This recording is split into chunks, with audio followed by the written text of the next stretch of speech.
우리 다 같이 자리에 일어나셔서 예수 피를 힘입어를 부르시며 2부 예배를 하나님께 올려드리겠습니다.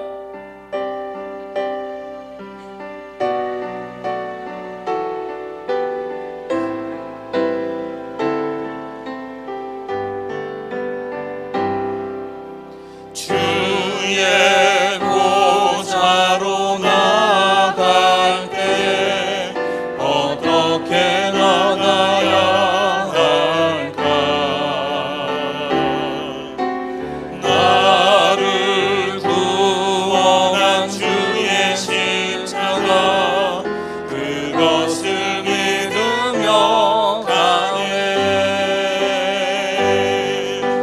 주의 보좌로 나갈 때에 나 여전히 부족하다. 나를 품으신 주의 그 사랑 그것을 믿으며 가네. 자격 없는 내 힘이 아니 오직 예수님의 보혈로 자격 없는 내 힘이 아니 오직 예수님의 보혈로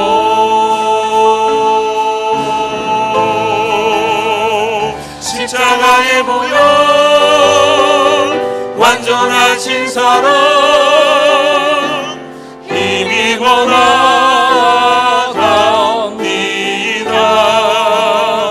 십자가의 보혈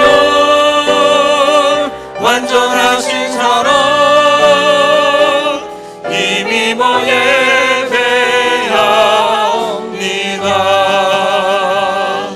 모든 영광과 존귀와 능력 받으소서 받으소서. 영광과 존귀와 능력 받으소서 받으소서. 그리스도 살아계신 하나님.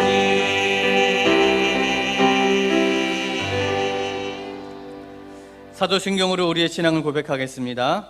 전능하사 천지를 만드신 하나님 아버지를 내가 믿사오며 그 외아들 우리 주 예수 그리스도를 믿사오니 이는 성령으로 잉태하사 동정녀 마리아에게 나시고 본디오 빌라도에게 고난을 받으사 십자가에 못 박혀 죽으시고 장사한 지 사흘 만에 죽은 자 가운데서 다시 살아나시며 하늘에 오르사 전능하신 하나님 우편에 앉아 계시다가 저리로서 산 자와 죽은 자를 심판하러 오시리라. 성령을 믿사오며 거룩한 공예와 성도가 서로 교통하는 것과 죄를 사하여 주시는 것과 몸이 다시 사는 것과 영원히 사는 것을 믿사옵나이다. 아멘. 사랑하는 성도 여러분, 하나님은 통회하고 자복하는 자에게 은혜를 베풀어 주십니다. 하나님 앞에 정결한 심령으로 서기 위해 우리의 죄를 고백하며 주의 앞에 나가기를 원합니다. 그리고 이 예배가 영과 진리로 드려지는 예배가 되도록 예배를 통해 온전히 새로워져서 오직 하나님만 높이는 성도, 하나님만 기쁘시게 하는 사랑교회가 되도록 함께 기도하기를 원합니다. 기도하겠습니다. 사랑의 하나님 감사합니다. 하나님, 우리 부족한 우리에게 찾아와 주시고 예수 그리스도를 보내주셔서 우리를 그 십자가의 은혜로 하나님 이곳에 오게 하신 하나님 너무나 감사드립니다.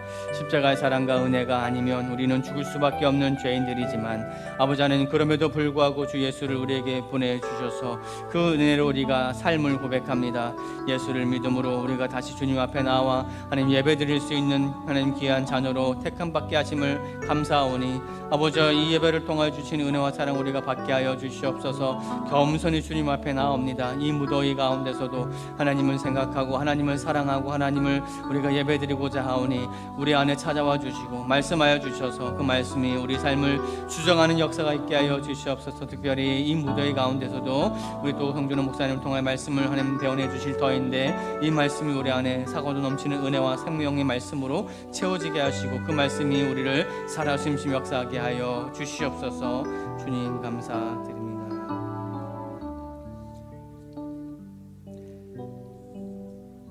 자리에 앉아 주시기 바랍니다. 우리를 대표하여서 김상한 장로님 기도해 주시겠습니다.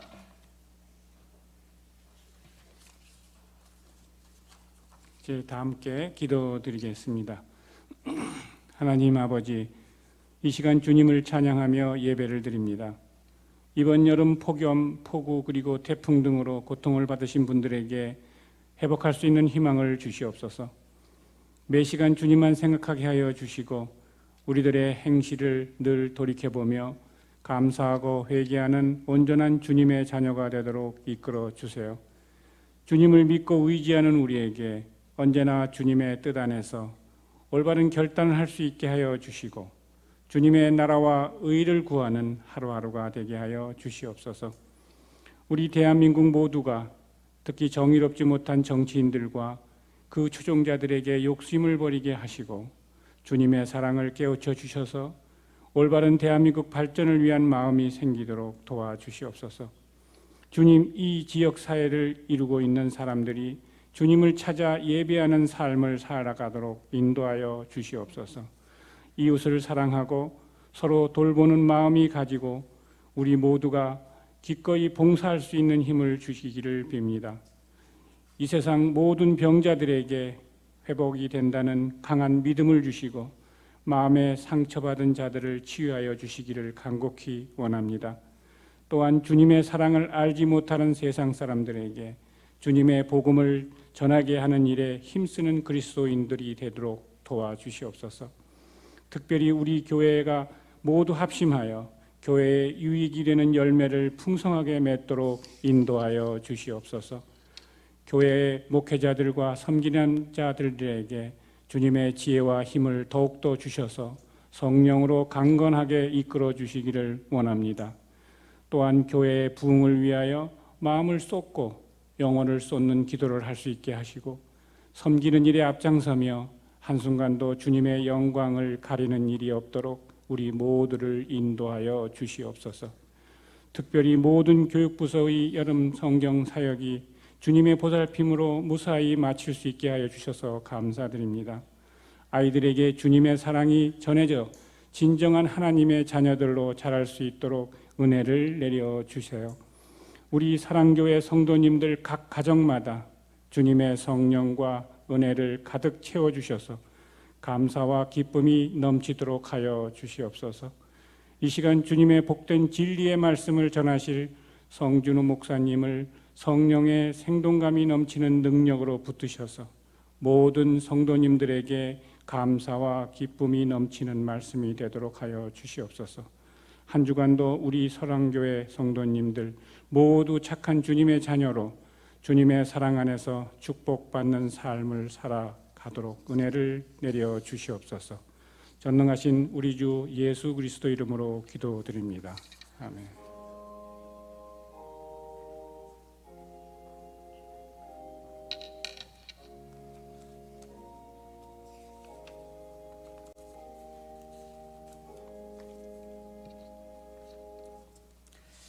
이 시간 찬송가 334장 1절 드림으로 봉헌을 준비하도록 하겠습니다.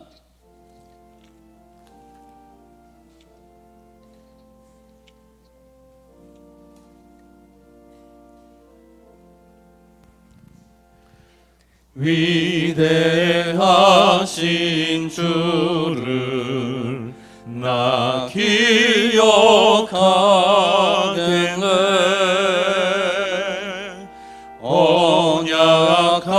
언약하신 대로 날 인도하시네. 저 담비와 같은 늘 내려주시니 그 크신 주의 사랑 날 구속하셨네.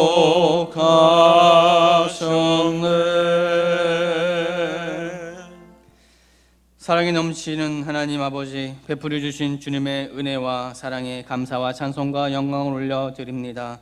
주님, 이 시간 우리가 나아올 때에 적은 물질이지만 하나님께 우리의 마음과 정성과 뜻을 다하여 우리의 물질을 하나님께 올려드리오니 이 물질을 받아 주옵시고 물질을 통하여 우리의 모든 기도의 제목도 올려놓사오니 주님이 들으시고 응답하여 주셔서 우리 모두에게 축복의 은혜의 응답으로 부려지게 하여 주시옵소서. 주님께서 허락해 주신 귀한 물질 하나님, 우리 교회 공동체뿐만 아니라 하나님의 복음을 전하는 곳곳마다 뿌려지게 하여 주시고 그곳을 통하여 하나님의 놀라운 역사, 하나님의 복음들이 싹을 내고 하나님 열매가 맺혀지는 귀한 역사가 있게 하여 주옵소서. 감사드리옵고 살아계신 예수님의 이름으로 기도합니다.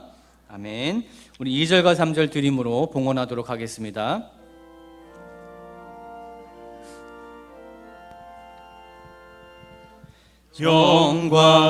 영광스러운 주를 나 기억하면서 앞을 바라보며 나 달려가리라. 주 우리와 함께하며 늘 동행하시니 성령의 능력으로 섬기게 하소서. 교회의 머리 되신 주 기억하면서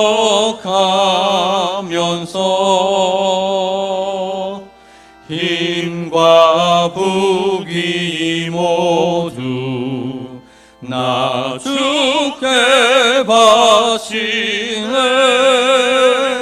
참 충성된 종이 되어 그 길을 가면서 주 다시 올 때까지 교회를 섬기리.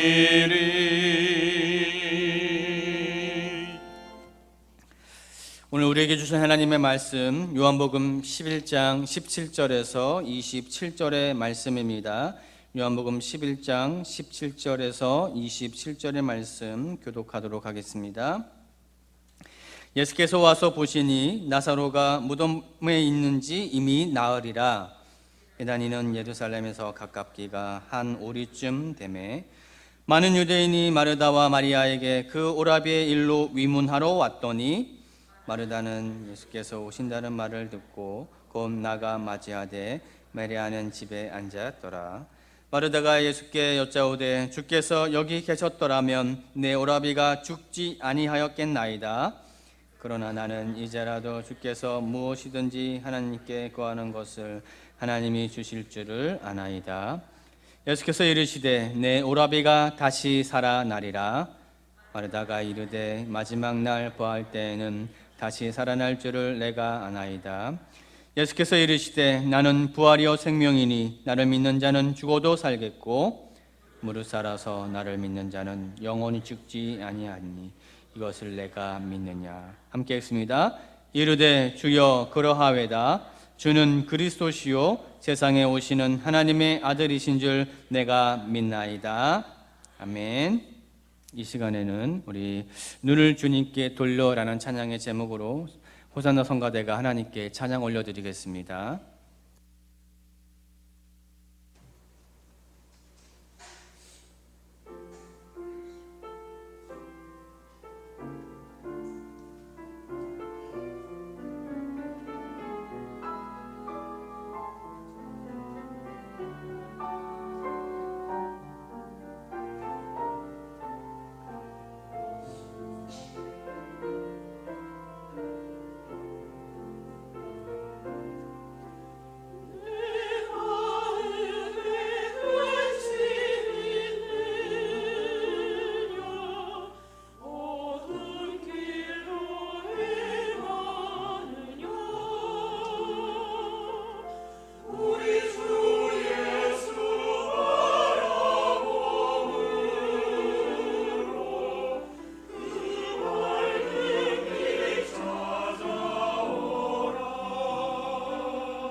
아멘. 귀한 찬양 감사합니다. 하나님께서 받으신 줄 믿습니다. 우리 옆에 분과 한번 인사할까요? 우리 사랑하고 축복합니다. 잘 오셨습니다. 인사하겠습니다. 사랑하고 축복합니다. 잘 오셨습니다. 이번 주 태풍이 있었습니다. 다행히도 우리 교회도 그렇고 우리 성도님들 가정도 큰 어려움 없이 잘 지난 것 같아서 하나님께 감사드리고 또 우리 귀한 얼굴로 뵈니까 너무너무 반갑습니다. 우리 여름 다 지날 때까지 또 무더위도 계속 될 테고 또 때로 비도 오고 할 텐데 이번 여름 하나님 주신 힘으로 잘 이기시기를 축복합니다. 우리 그런 의미에서 한 번 더 인사할까요? 늘 주님 안에 건강하십시오. 한번 인사하겠습니다. 늘 주님 안에 건강하십시오. 우리 교회 소식 함께 나누겠습니다. 오늘 2부 예배에 참석하신 모든 분들을 주님의 이름으로 환영합니다. 처음 나오신 분이 계시다면 1층에서 우리 꼭 저를 만나 주시면 감사하겠습니다.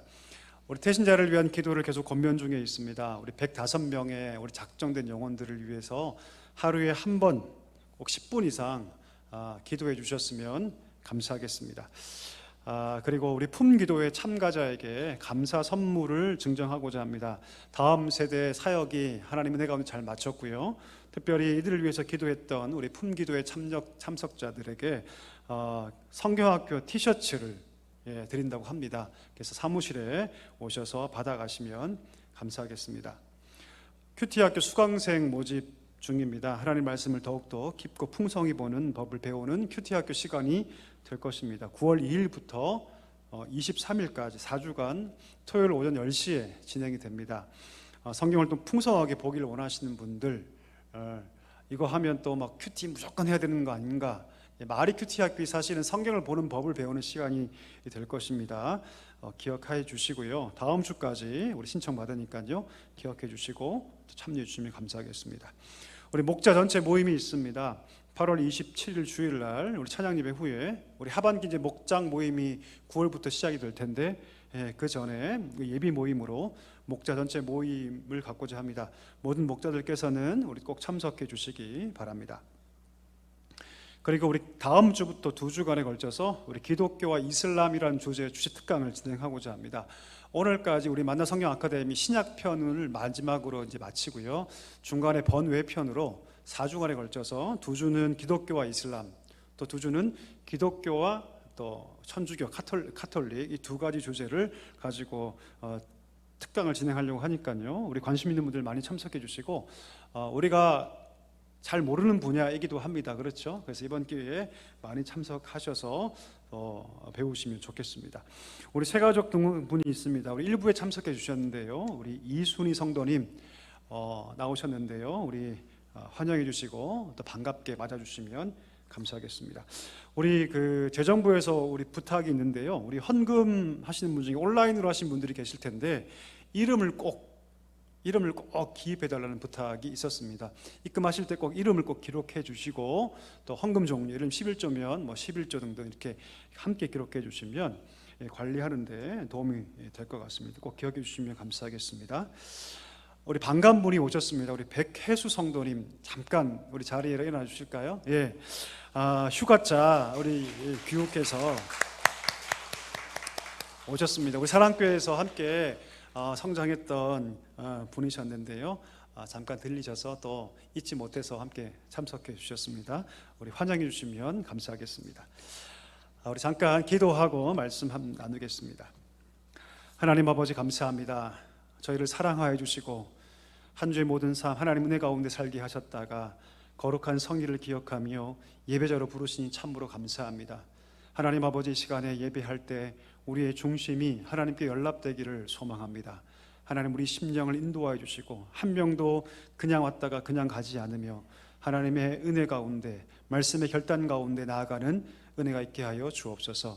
부족한 종을 세우셨사오니 성령의 능력으로 붙잡아 주시고 오직 주의 말씀을 힘있게 선포할 수 있도록 성령으로 인도하여 주옵소서. 예수님의 이름으로 감사하며 기도하옵나이다. 아멘. 오늘 여러분과 함께 마르다와 마리아 참된 부활 신앙이란 제목으로 말씀 함께 나누고자 합니다. 오늘 성경에 보니까 베단이라는 작은 마을에 한 평화로운 가족이 등장합니다. 바로 마리아와 마르다 그리고 그의 오라버니였던 나사로죠. 어느 가정에나 여러분 아픔이 있죠. 여러분 가정에도 분명히 아픔이 있을 줄 압니다. 이 가정에도 아픔이 있었어요. 그 아픔이 무엇이냐면 부모님이 일찍 돌아가신 아픔이었습니다. 사랑하는 부모님이 안 계셨기 때문에 아마도 이 삼형제는 서로를 끔찍하게 위하면서 그렇게 서로를 위하고 살아갔을 겁니다. 오늘 본문에 보니까 이들은 예수님과도 굉장히 각별한 사이였던 것 같아요. 우리 11장 5절 볼까요? 5절에 보면 예수님과 아주 특별한 관계였다는 것을 우리가 알 수 있는 대목이 나는데요. 어떻게 기록하고 있냐면 예수께서 본래 마르다와 그 동생과 나사로를 사랑하셨다라고 기록합니다. 성경은 예수님과 이 가족을 아주 깊이 있는 관계였다, 깊이 있는 사이였다 이렇게 얘기를 하고 있습니다. 심지어 다른 모든 유대인들도 알 정도로 예수님과 아주 각별한 사이였다라고 얘기합니다. 여러분 사랑하는 사이였다 이 말만큼 사람과의 관계 속에 가까운 관계를 표현한 말이 없지 않습니까? 자 그런데 오늘 이렇게 예수님께서 사랑하는 이 나사로가 어떻게 되냐면 병에 걸립니다. 그냥 병이 아니죠. 감기 정도였다면 성경에 기록되지도 않을 것입니다. 여동생이 사람을 보내서 예수님께 간절히 구할 정도의 중병이었다는 것이죠. 자기의 오빠가 병에 걸려 죽을 위기에 처하자 이 두 자매가 가장 먼저 누구를 떠올리냐면 예수님을 떠올려요. 여러분 병 걸렸을 때 예수님을 가장 먼저 떠올리십니까? 노멘이십니까? 아멘이십니까? 아멘이시죠? 오늘 이 두 자매가 자기 오라버니가 죽을 병에 걸렸다는 사실을 깨닫고 난 다음에 예수님 가장 먼저 떠올려요. 왜냐하면 예수님이라면 고칠 수 있다고 믿었기 때문입니다.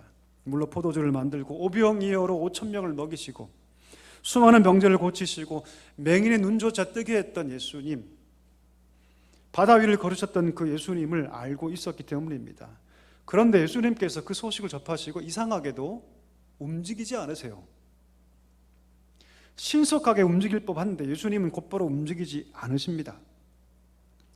오늘 본문을 통해서 우리가 한 가지 깨달을 수 있는 것이 있죠. 그것은 무엇이냐면 우리가 하나님의 사랑을 받고 하나님 백성이지만 하나님의 사랑을 받은 우리도 고난당할 수 있고 하나님의 사랑을 받았지만 고통 가운데 처할 수 있다는 사실을 우리가 배울 수 있습니다. 주님이 이 정도까지 사랑하는 가족이라면 모든 것이 잘 되고 모든 것이 행복이 넘쳐야 할 텐데 오늘 보니까 본문에 보니 그렇지 않아요. 무엇을 알 수 있을까요? 주님이 사랑하는 자도 병에 들 수 있다는 사실입니다. 주님께 부탁했는데도 그 문제가 풀리지 않을 수 있다는 것을 알아야 한다는 것이죠. 오늘 본문에 보니까 나사로는 여러분 병을 낫기는커녕 심지어 죽습니다. 주님이 그렇게 사랑하는 자였는데 죽죠. 주님만 계셨다면 죽지 않을 것으로 알았지만 결국 나사로는 죽습니다. 예수님께서 만사를 헤쳐두고 오셔서 고쳐줄 줄 알았지만 그렇게 하지 않으시고 결국 그것 때문에 나사로는 죽고 맙니다. 여러분 어떤 생각이 드십니까? 어떤 마음이 드십니까? 여러분 모세를 알고 계시죠? 모세는 고대하던 가나안 땅에 들어가지 못하고 120살에 느보산에 올라서 그는 죽게 됩니다. 그가 힘이 빠져 죽었을까요? 그렇지 않습니다. 성경은 뭐라고 기록하냐면 120살의 모세가 여전히 힘이 있었고 여전히 그의 시력이 떨어지지 않았다고 얘기합니다.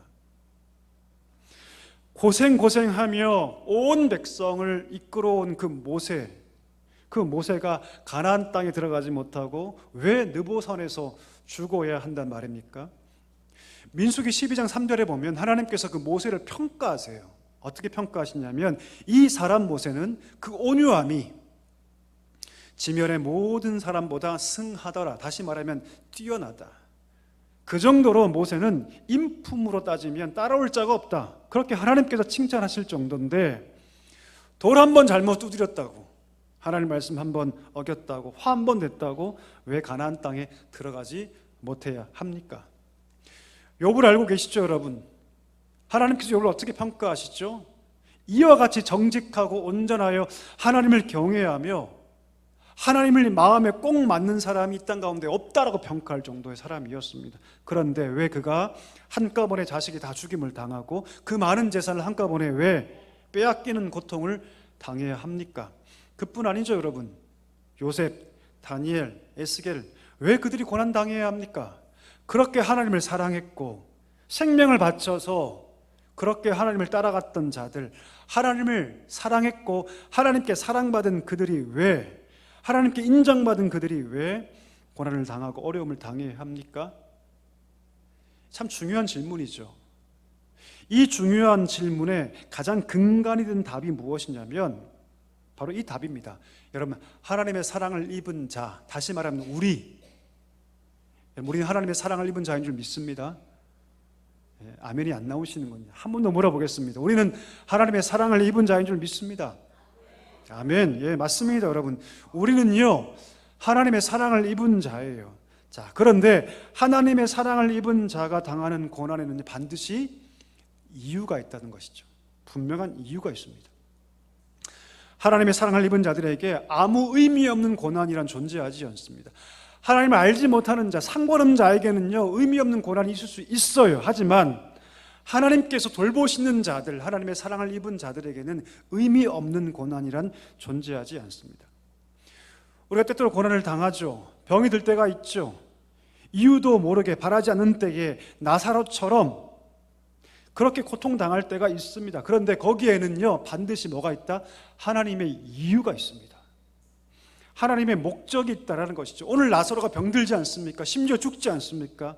그렇게 하나님께서 사랑하신 사람인데 성경 보면 여러분, 하나님께서 사랑했다는 표현이 거의 등장하지 않아요. 예수님께서 12제자들에게 사랑했다는 표현 나옵니까? 그렇지 않죠.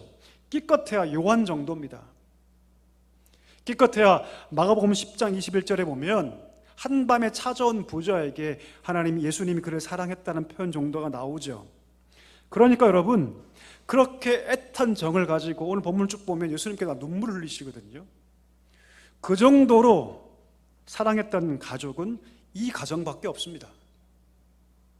이들은 여러분 12제자도 아니었죠. 하지만 예수님은 아주 특별하게 그 가정을 아끼셨고 사랑했습니다. 그런데 왜 이 사랑했던 나사로가 병들고 죽어야만 합니까? 오늘 본문은 그 답을 아주 명확하게 보여주고 있죠. 4절 한번 볼까요? 우리 4절을 같이 한번 읽어보겠습니다. 예수께서 들으시고 이르시되 이 병은 죽을 병이 아니라 하나님의 영광을 위하며 영광을 받게 하려 함이라 하시더라. 할렐루야. 뭐라고 얘기합니까? 이 고난의 목적은, 이 병의 목적이 무엇이다? 하나님의 영광을 위해서다. 여러분, 예수님께서는요, 나사로가 병에 걸렸다는 소식을 들을 때부터 이미 이 병은 하나님의 영광을 위한 병이라고 말씀하고 계십니다. 여러분, 우리 주위에 병든 분들이 계시죠? 병이 들 때 여러 가지 이유가 있을 수 있습니다. 어떤 병들은요, 자기의 부주의 때문에 혹은 자기의 죄악 때문에 생기는 병이 있습니다. 만약에 누군가 술과 담배에 찌들어 살아서 그것 때문에 병이 걸렸다면 그 책임 누구에게 있습니까? 본인에게 있습니다. 그렇죠? 본인이 자기를 함부로 했기 때문에 생기는 병이죠. 만약 누군가 성적으로 문란해서 그 결과 심각한 성병에 걸렸다면 그건 누구 때문입니까? 자신 때문이죠. 본인의 죄의 결과이죠. 성경에 보니까 고난의 대명사인 사람이 있죠. 누굽니까? 야곱이죠. 야곱. 그렇죠? 그럼 20년 동안 고생합니다. 자, 그러면 그 야곱이 정든 집에서 도망가서 숱한 고생을 한 이유가 누구 때문입니까? 자기 때문입니다. 자기 욕심 때문이죠. 자, 하지만 정반대의 경우도 있죠. 요셉 같은 경우, 아무런 죄가 없는데도 불구하고 노예로 팔려가서 고통을 당하지 않습니까? 욥 같은 경우, 시험이 다가오고 고난이 찾아옵니다. 한순간에 풍지박산이 납니다. 스데반 같은 경우 자발적으로 고난당하죠. 피하면 되고 도망가면 되는데 그는 복음을 위해서, 그리스도를 증거하기 위해서 스데반은 어디까지 가냐면 순교의 자리까지 갑니다. 돌이 날아오는 것을 마다하지 않습니다. 마지막 돌을 보면서도 그는 끝까지 복음 전합니다. 오늘 성경에 나오는 이 나사로의 병은요, 그의 잘못이나 그의 죄로 인한 것이 아니었다는 것이죠. 거기엔 중요한 목적이 있었습니다. 그 목적이 뭐라고요?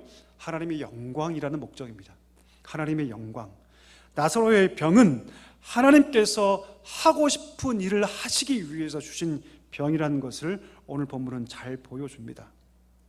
자, 그럼 여러분, 오늘 이 사건을 통해서 하나님께서 오늘 우리에게 주시는 교훈이 뭘까요? 오늘 이 사건을 통해서 하나님께서 하고 싶으신 일, 역사를 뛰어넘고 시간을 뛰어넘어서 오늘 이 시대를 살아가는 우리에게 하나님께서 하고 싶은 일, 하나님께서 알려주시고 싶으신 교훈이 과연 뭘까요, 여러분? 그것은 무엇이냐면 오늘 이 나사로가 다시 살아난 이 사건은 우리로 하여금 우리의 믿음의 한계를 깨트리고 부활신앙이라는 새로운 세계를 하나님께서 경험하게 하기 위해서 오늘 이 사건을 우리에게 보여주신다는 사실입니다. 여러분, 죽음이란 무엇입니까? 죽음이란 우리 인간에게 되돌아올 수 없는 강이죠. 그렇죠? 그래서 우리 죽을 때 어느 강을 건너간다? 어느 강을 건너간다? 요단강 건너간다고 얘기하죠. 그렇죠? 가나안에 정착한 사람들은 결코 광야로 갈 수 없기 때문이죠. 우리가 죽었다는 것은 어떤 의미입니까? 우리의 한계 상황입니다. 우리의 한계 상황. 우리가 돌아올 수 없는 강, 우리의 한계 상황이 바로 죽음이죠. 오늘 본문은 그런 인간의 한계를 어떻게 표현하고 있냐면 죽은 지 4일이 돼서 벌써 냄새가 납니다라는 이 표현으로 표현하고 있습니다. 거기다가 이 상황을, 이 되돌릴 수 없는 상황을 더욱더 확실하게 알려주는 하나의 상징물이 있는데 그것이 무엇이냐면 무덤을 막고 있는 돌입니다. 돌. 우리 장례는 여러분 화장을 하거나 아니면 매장을 하죠. 관체 땅에 묻죠. 근데 그 당시엔 그렇게 하지 않았습니다. 이스라엘은요 굴을 팠어요. 굴을 팠습니다. 굴을 파서 가족 무덤으로 만들었습니다. 굴을 파서 그게 자연굴이든 아니면 인공굴이든 굴을 파서 거기에 시신을 안치하고 온몸을 두루 감아서 향품을 넣고, 냄새가 나니까 향품을 넣고 거기에다가 시체를 안치하고 큰 돌을 만들어서, 큰 돌을 혹시 구해서 그 돌로 무덤 입구를 막았습니다. 그러니까 지금 어떤 상황이냐면 이미 나사로가 온몸이 칭칭 감겨서 향품이 넣어진 채로 시신이 안치되었고 이미 큰 돌, 아무도 쉽게 열 수 없는 큰 돌로 입구가 막혀진 그런 상황입니다. 그러니 여러분, 이 돌문이라는 것은 이 인간 나사로가 죽었다는 그 인간의 한계 상황을 보여주는 상징물이죠. 누구도 이 한계 상황, 인간이 갖고 있는 이 한계 상황을 돌릴 수 있을 거라고 상상조차 할 수 없는, 인간이 감당할 수 없는 거대한 한계인 것이죠. 그래서 여러분, 그 자리에 있던 어떤 누구도, 심지어 제자들도 지금 주님이 하시려는 그 일에 대해서 감히 상상조차 하지 못하고 있습니다. 이런 상황 가운데 예수님께서 뭐라 말씀하십니까? 돌을 뭐하라? 옮겨놔라. 돌을 옮겨놓으라고 도전하시죠. 이건 무슨 의미가 있을까요?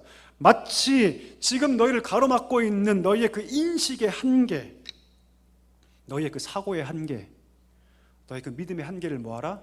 옮겨라, 치워라, 그렇게 말씀하신 것 같습니다. 여러분, 사람은 누구나 자기 생각이 있죠.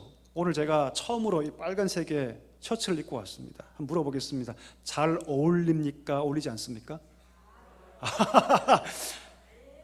예, 제 아내가 사준 거거든요, 여러분. 근데 어떤 분들은 목사님 별로, 이렇게 하는 분도 분명히 계실 겁니다. 다 생각이 다르죠. 그렇죠? 어떤 분들에게는 이런 생각이 있고 어떤 분들은 저런 생각이 있습니다. 우리 모두가 생각의 틀을 가지고 있어요. 나름의, 이것을 세계관이라 그러죠. 가치관이라 그러죠. 다 달라요. 생각이 다 다릅니다. 근데 이것을 여러분 인간의 한계성으로 표현하기도 합니다. 어떤 틀이기 때문에. 근데 사람은 누구나 그 자기의 그 틀, 자기의 그 한계성을 깨지는 것을 좋아할까요? 싫어할까요? 예, 시읒자가 많이 난 거 보니까 여러분 싫어하시는 것 같아요. 싫어하죠. 사람은 자기만의 생각, 자기만의 가치관, 자기만의 생각을 다 가지고 있는데 그 세계관의 특징이 무엇이냐면 폐쇄성이에요. 폐쇄성. 웬만해서는 깨고 싶어 하지 않습니다. 싫어하죠. 자기의 생각과 가치관, 세계관이 깨지는 순간을 맞이할 때 사람들은 심하게 반발하죠. 심하게 반발합니다. 무슨 말일까요? 우리 인식의 한계, 우리 믿음의 한계를 극복하는 일이 쉽다, 어렵다? 지독히도 어렵다. 너무나 어렵다. 우리의 인식의 한계, 믿음의 한계를 극복하는 게 너무너무 어렵다. 그래서 사람들이 뭐라고 합니까? 사람은 바뀐다, 바뀌지 않는다? 그런 말들을 쉽게 하죠. 바로 이런 이유 때문입니다. 오늘 마르다의 표현을 보십시오. 주여, 죽은 지가 벌써 4일째인데 벌써 냄새가 납니다. 무슨 말일까요? 주님, 이미 상황이 끝났습니다. 상황이 이미 종료되었습니다. 그렇게 부탁을 드렸는데도 오시지 않더니 이제 죽어서 벌써 4일이나 되었고 부패해서 냄새가 나는데 지금 와서 뭘 하려고 하시는 겁니까? 그런 항변이죠. 분명 예수님께서 내가 부활이고 내가 생명이라고 말씀하셨고 이것을 믿느냐라고 그 마음에 도전하시는데 이 마르다는요 전혀 자신의 한계성을 깨트릴 마음이 없어요. 자기의 세계관을 깨트릴 마음이 없습니다. 자기의 한계를 깨트릴 마음이 없습니다. 오늘 예수님께서 일으키실 이 기적을 이해하고 받아들이려는 마음조차 없었다는 것이죠. 한편으로는 여러분 이 마르다가 가진 한계성이 이해가 됩니다. 왜요? 죽음이지 않습니까? 죽음은 여러분 인간이 가진 그 한계성의 최고봉이 아닙니까? 그렇죠, 여러분? 사망은 여러분 인간이 결코 극복할 수 없는, 돌이킬 수 없는 한계입니다. 자, 근데 여러분 한 가지 중요한 게 있어요. 자, 사람에게 여러분 죽음이라는 것은 한계 상황이 맞죠. 그렇죠? 하지만 한번 물어보고 싶습니다. 우리 하나님에게도, 우리 주님에게도 이 죽음이라는 것이 한계 상황입니까? 여러분 어떻습니까? 우리 하나님에게도, 우리 예수님에게도 여러분 죽음이 한계 상황입니까? 아니죠. 그럴 수 없습니다. 우리 모두 이 질문에 아니라고 답할 것입니다. 한 단계 더 나아가서 그러면 이 질문을 근본으로 해서 우리 삶 가운데 다가오는 죽음 같은 고난과 상황 앞에서 과연 주님께서 능치 못할 일이 없다는 것을 나는 삶으로 고백할 수 있는가? 이것이 중요하다는 것이죠.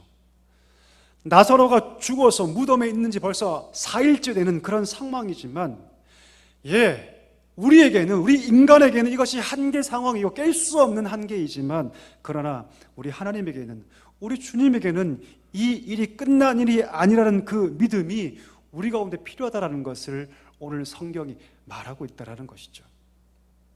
오늘 이 한계를 가진 마르다에게 예수님께서 말씀하세요. 이 말씀이 여러분 우리에게 주신 말씀인 줄 믿습니다. 우리 40절 한번 읽어볼까요? 40절 한번 같이 우리 힘있게 읽어보겠습니다. 예수께서 이르시되 내 말이 내가 믿으면 하나님의 영광을 보리라 하지 아니하였느냐 하시니. 예수님 뭐라 말씀하십니까? 끝까지 믿으면 무엇을 보게 될 것이다?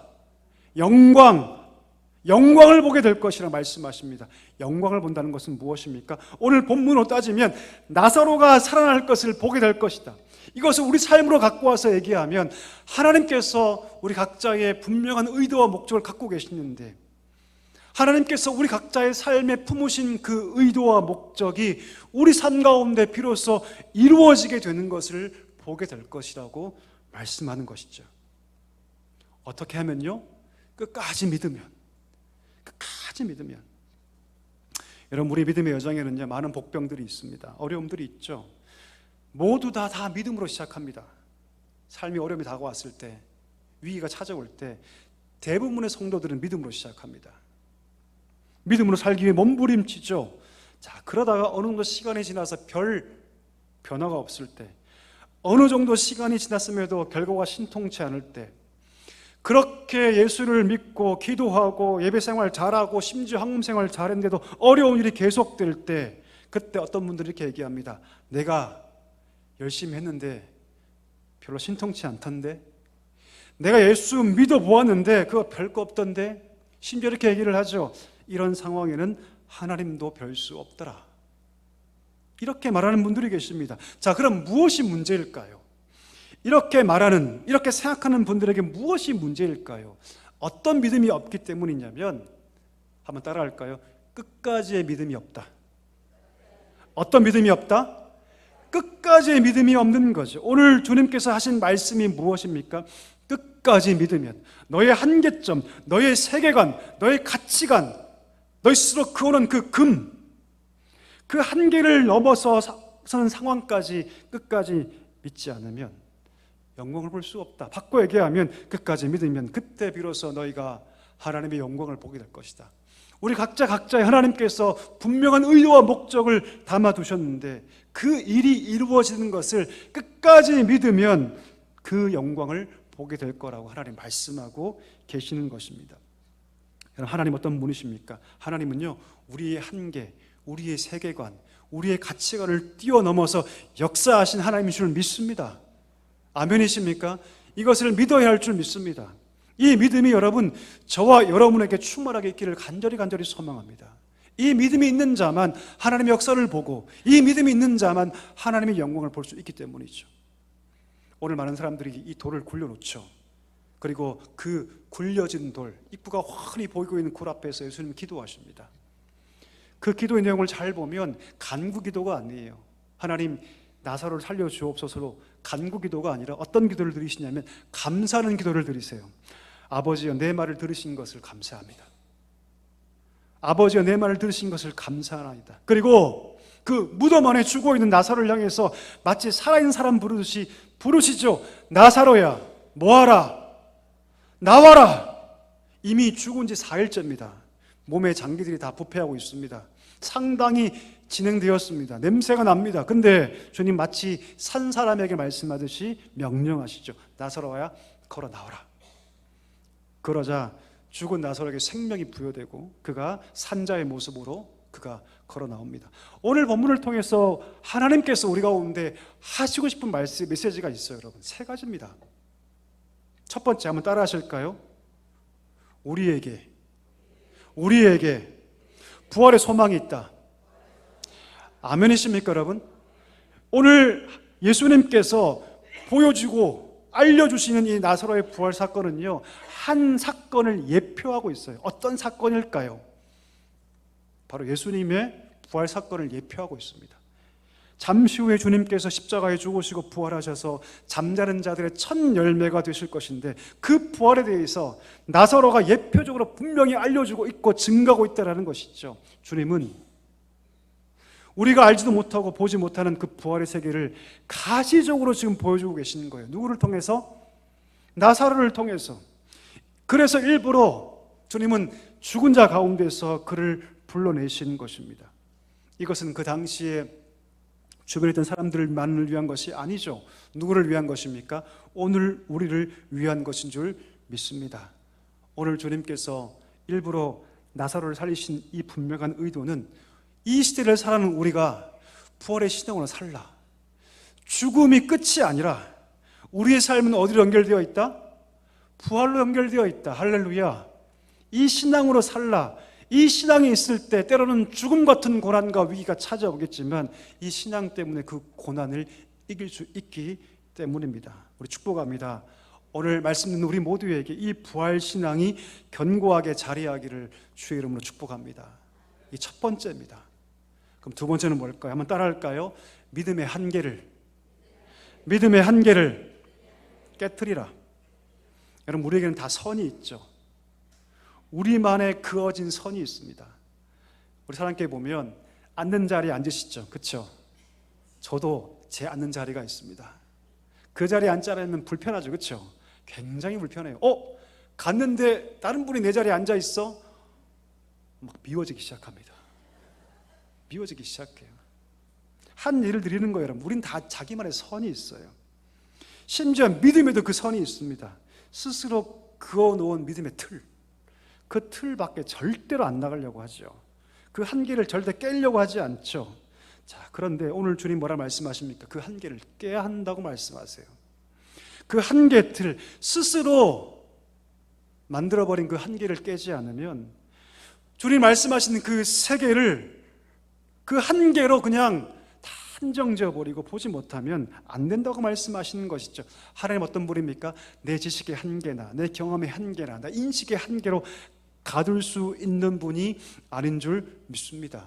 주님은요, 죽은 나사로를 불러일으켜서 살릴 수 있는 전능하신 하나님이십니다. 하나님의 그 세계를 우리 인식의 한계, 우리 경험의 세계로 한정 지을 수 없습니다. 그런 어리석음을 범하지 말아야 한다는 것이죠. 오늘 주님께서 우리 인생을 향해서 돌을 옮겨놔라 말씀하실 때 주여 무슨 말 합니까? 이미 죽어서 냄새가 난다고 말하지 말아야 한다는 것이죠. 내가 잘 이해할 수 없고 깨닫지 못하지만 주님이 내가 알지 못하는 시간을 사시고 우리 하나님께서 내가 이해하지 못하는 새 세계를 사시기 때문에 내가 믿음으로 순종하여 그 돌을 옮길 수 있어야 한다는 것입니다. 여러분, 믿음이 언제 성장할까요? 한번 물어보고 싶습니다. 여러분, 믿음이 성장하기를 소망하십니까? 노면이십니까? 아멘이십니까? 믿음이 언제 성장할까요, 여러분? 언제 성장할까요? 깨어지며 성장합니다. 깨어지지 않으면 절대로 믿음은 성장하지 못합니다. 믿음이 무엇을 먹고 성장하냐면 깨어짐을 먹고 성장해요. 깨어짐의 그 시간을 먹고 깨어짐의 장소를 먹고 깨어지는 그 마음을 먹고 이런 믿음이 성장합니다. 바꿔 얘기하면 내가 깨어지지 않으면, 내 인식의 틀이 깨어지지 않으면, 내가 스스로 금고버린 그 믿음의 그 한계성이 깨어지지 않으면 절대 우리 믿음은 성장할 수가 없습니다. 절대로. 깨어짐의 순간을 통해서 믿음이 자란다는 사실을 기억할 수 있기를 소망합니다. 내가 깨어지지 않고는 결코 믿음이 자랄 수 없다. 하나님의 세계를 경험할 수가 없다. 하나님의 역사를 볼 수가 없다. 하나님의 영광을 볼 수가 없다는 사실을 여러분 믿을 수 있기를 간절히 소망합니다. 이것이 두 번째 메시지입니다. 마지막 세 번째 한번 따라 하실까요? 믿으면, 끝까지 믿으면 하나님의 영광을 본다. 아멘이십니까? 끝까지 믿으면 하나님의 영광을 본다. 여러분, 이 땅을 살면서 견고하게 믿음으로 살면 반드시 우리는 영광을 보게 될 줄 믿습니다. 끝까지 믿으면 믿음의 선진들이 보았던 그 하나님의 영광과 역사를 보게 될 줄 믿습니다. 끝까지 믿음으로 산다는 것은요, 어떤 상황에도 단호하게 믿음으로 산다는 것을 의미합니다. 어떤 상황에도 주의 뒤를 따라가는 것을 의미하죠. 그러려면 가장 필요한 것이 무엇이냐면 주도권을 하나님께 드려야 돼요. 주도권을. 뭘 드려야 한다? 주도권. 주도권을 내가 가지고 있으면 여러분 절대로 여러분 끝까지 갈 수 없습니다. 왜요? 난 약하기 때문이죠. 금방 포기하고 금방 절망하고 금방 쓰러지고 그게 우리 아닙니까, 여러분? 따라서 주도권을 하나님께 드려야 합니다. 하나님께 드릴 때 비로소 우리가 끝까지 신앙까지 갈 수 있기 때문이죠. 하나님께 주도권을 드리고 지금 내 삶이 대로 행복하지 않아도, 지금 내 삶이 내 의도대로 가고 있지 않아도 끝까지 그 삶의 주도권을 하나님께 드리고 나아갈 때, 그러면 끝까지 신앙으로 갈 수 있는 줄 믿습니다. 여러분, 끝까지 믿으면 하나님의 영광을 보게 됩니다. 끝까지 믿으면 우리 삶 가운데 하나님의 역사를 보게 됩니다. 여러분, 이 믿음이 우리 가운데 있기를 주의 이름으로 축복합니다. 우리 한번 축복할까요? 끝까지의 믿음으로 살기를 축복합니다. 옆에 분에게 끝까지의 믿음으로 살기를 축복합니다.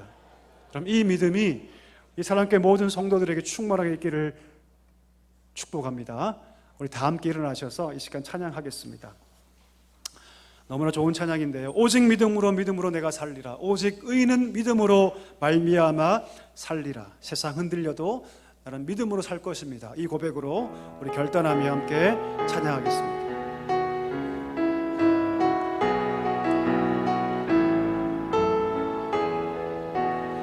세상 흔들리고 세상은 들리고 사람들은 변하여도 나는 주를 섬기리. 주님의 사랑은 영원히 변하지 않네. 나는 주를 신뢰해. 오직 믿음으로 오직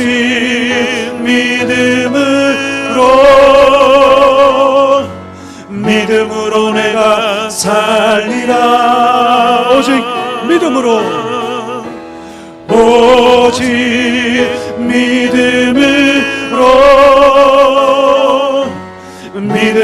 내가 살리라. 오직 의인은 믿음으로 말미암아 오직 의인은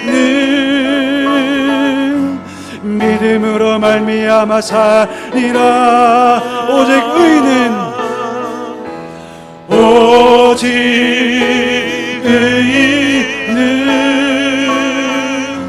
믿음으로 말미암아 살리라. 우리 2절 찬양합시다. 믿음 흔들리고 사람들 주를 떠나도 나는 주를 섬기니. 주님의 나라는 영원히 쇠하지 않네. 주님의 나라는 영원히 쇠하지 않네. 나는 주를 신뢰해. 오직 믿음으로 오직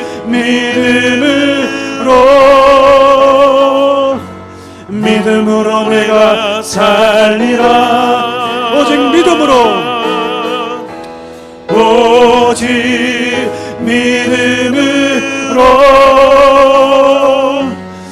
믿음으로 내가 살리라. 오직 믿음으로 오직 믿음으로 내가 살리라. 오직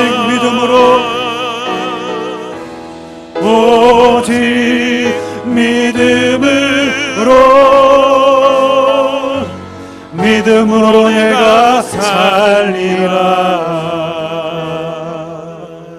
우리 시간에 말씀 붙잡고 기도할 때 오늘 하나님께서 우리에게 명하시는 세 가지를 붙잡고 기도하기를 원합니다.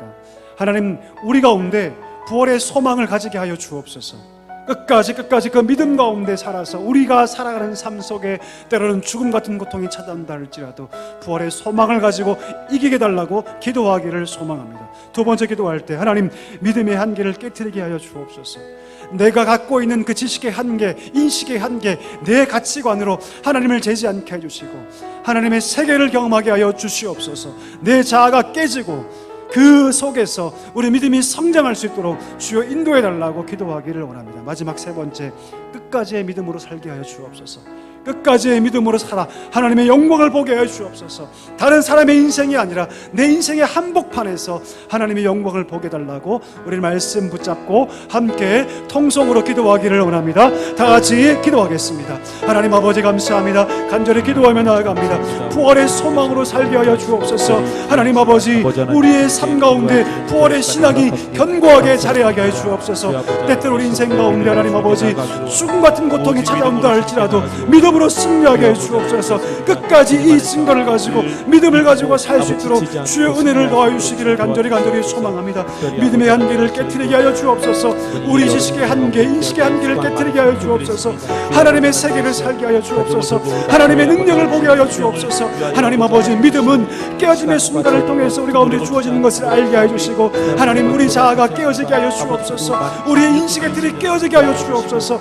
하나님, 그리하여 날마다 성장하며 하나님의 세계를 경험하는 믿음으로 나아갈 수 있도록 주여 도와주시기를 간절히 소망합니다. 하나님 아버지, 내가 깨어지지 않고는 결코 믿음이 성장할 수 없다는 사실을 기억하게 해주시고, 날마다 깨어진 믿음으로 나아갈 수 있는 우리 모두가 될 수 있도록 하나님 아버지 은혜를 도와주시기를 간절히 소망합니다. 하나님, 우리에게 끝까지의 믿음을 허락하여 주옵소서. 끝까지의 믿음을 허락하여 주옵소서. 어떤 상황에도 단호하게 주님을 따라가게 해주시고, 그 모든 삶의 주도권을 하나님께 맡기며 나아갈 수 있는 우리 모두가 될 수 있도록 주여 도와주시기를 간절히 소망합니다. 끝까지 믿으면 하나님의 영광을 볼 수 있다고 말씀했사오니, 우리 삶의 한복판에서 하나님의 영광을 보게 하여 주옵소서. 하나님의 역사를 보게 하여 주옵소서. 우리 인생 한 명 한 명을 향한 하나님의 목적과 의도를 볼 수 있는 축복이 우리 삶 가운데 넘치게 하여 주시옵소서.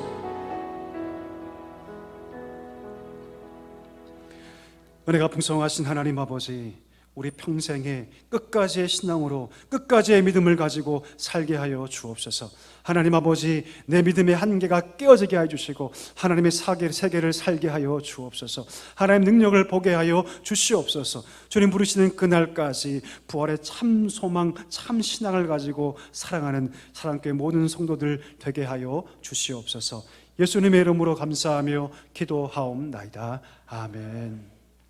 지금은 우리 구주 예수 그리스도의 은혜와 하나님 아버지의 다함 없는 사랑과 성령의 위로 충만 교통하심이 날마다 부활의 소망을 가지고 믿음의 한계를 깨트리며 여호와의 세계를 살고 끝까지의 신앙으로 살아가기를 다짐하시는 사랑교회 모든 성도들과 그 가정 위에 이제와 영원까지 함께 하시기를 간절히 축원하옵나이다.